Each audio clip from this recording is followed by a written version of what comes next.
वृंदावन में हमारे दूसरे दिन की शुरुआत हुई प्रेमानंद महाराज जी के दर्शन के साथ। और अब देखते हैं हमारा आगे का दिन कैसा रहा। हाय गाइस, हम लोग जितनी बार भी वृंदावन आए हैं हमने प्लान किया है कि हम गोकुल जरूर जाएंगे, लेकिन भाई साहब वो सिर्फ प्लान ही रह गया, कभी सक्सेसफुल हो ही नहीं पाया। लेकिन इस बार हमने ठान रखा था कि गोकुल तो जाके ही रहेंगे।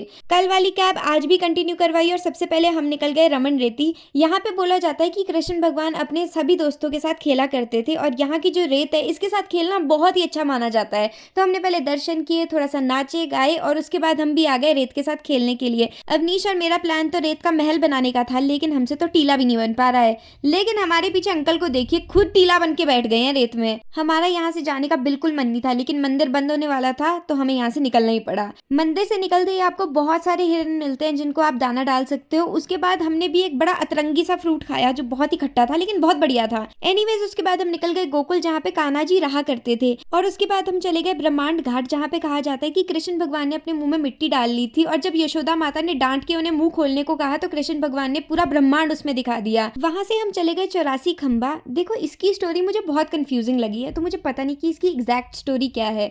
कुछ लोग कह रहे थे कि ये नंद बाबा का घर है, किसी ने कहा कि ये विश्वकर्मा जी ने कृष्ण भगवान के ऑर्डर्स पे बनाया है। तो मुझे तो स्टोरी एग्जैक्टली समझ आई नहीं है। अगर आप लोगों को पता है तो मुझे कमेंट्स में जरूर बताना। सुबह से दोपहर हो चुकी थी और कुछ ठीक से खाया नहीं था, तो हम रुक गए लंच के लिए। लंच के बाद हम निकल गए मथुरा के लिए। भाई साहब लंच के बाद तो मुझे इतनी भयंकर नींद आ रही थी। जब तक हम मथुरा पहुंचे मैंने एक क्विक नैप भी ले ली। उसके बाद हम चले गए जन्मभूमि। देखो वहां पे तो कुछ भी रिकॉर्ड नहीं कर सकते। तो जब तक हम जन्मभूमि से दर्शन करके निकले तब तक ऑलमोस्ट अंधेरा हो चुका था और डिनर का टाइम भी हो चुका था। वापस वृंदावन पहुंचे, हमने डिनर ऑर्डर किया और भाई साहब इतना बड़ा डोसा आ गया था, खत्म करना ही मुश्किल हो गया। डिनर किया, वापस होटल गए और हम भी सो गए। Okay bye.